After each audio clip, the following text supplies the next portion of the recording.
Engage লোকজন আছে বা ম্যারেড লোকজনও আছে, এরা দিন নাই রাত নেই যখন খুশি ইচ্ছা মুখ উঠায় আইসা পড়ে অন্য মেয়ের প্রোফাইলে কমেন্ট করতে, মেসেজ করতে, কি সুন্দর লাগতেছে, ও মা এত রাত্রে জায়গা আসো।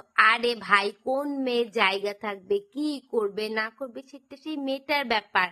তুই বিয়া কইরা তোর বউয়ের সাথে সংসার করতেছিস, তাইলে যা তোর বউয়ের সাথে থাক, কথা বল, টাইম স্পেন্ড কর। বা তোর বিয়া ঠিক হয়েছে, তুই তোর গার্লফ্রেন্ড আছে, তো তাদের সাথে ঘুরে বেড়া, তাদের সাথে প্রেম কর। অন্য মেয়ের প্রতি এত চুকচুকানি কিসের, হ্যাঁ? না, আমার সিরিয়াসলি এই মেয়েগুলোর জন্য খারাপ লাগে যে এরা জানতেও পারতেছে না ভাই, এরা মানে জাস্ট চিট হইতেছে।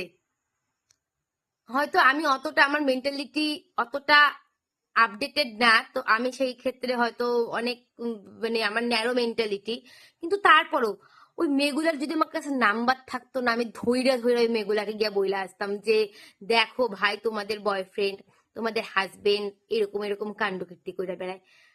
মানে কেন ভাই? বাড়িতে বউ বাচ্চা এসে সুখে সংসার করবে, বা বয়ফ্রেন্ড গার্লফ্রেন্ড, মানে বয়ফ্রেন্ডের গার্লফ্রেন্ড আছে, তারা সুখে শান্তিতে নিজেদের প্রেম করবে, তা না, এরা মানে উফ, আলাদাই।